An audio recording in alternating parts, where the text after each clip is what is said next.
12-53 फैसल अवर का पहला गेंद शानदार डिलीवरी फास्ट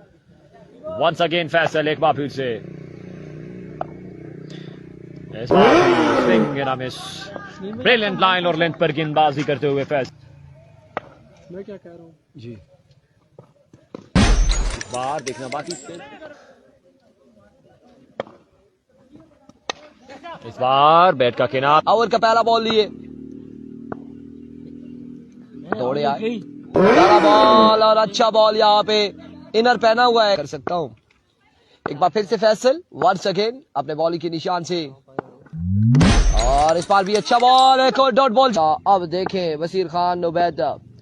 पार मौजूद है नॉन स्ट्राइक बार फुल टॉस स्ट्राइक बांझे के लिए कोई अनाउंसमेंट होनी चाहिए सबीर खान तो सूरज से अगर निकले ना निकले अनाउंसमेंट तो ये नहीं करते इस बार एम्पायर का इशारा फैसल ओवर का पहला गेंद शानदार डिलीवरी फैसल की जानिब से वंस अगेन फैसल एक बार फिर से इस बार भी एक और पर गिरफ्तार गेंद है ठीक हो एक और तेज वंस अगेन इस बार भी एक और तेज रफ्तार एक बार ओवर का पहला गेंद दिए swing and miss excellent delivery फिर से और full toss once again Faisal एक बार फिर से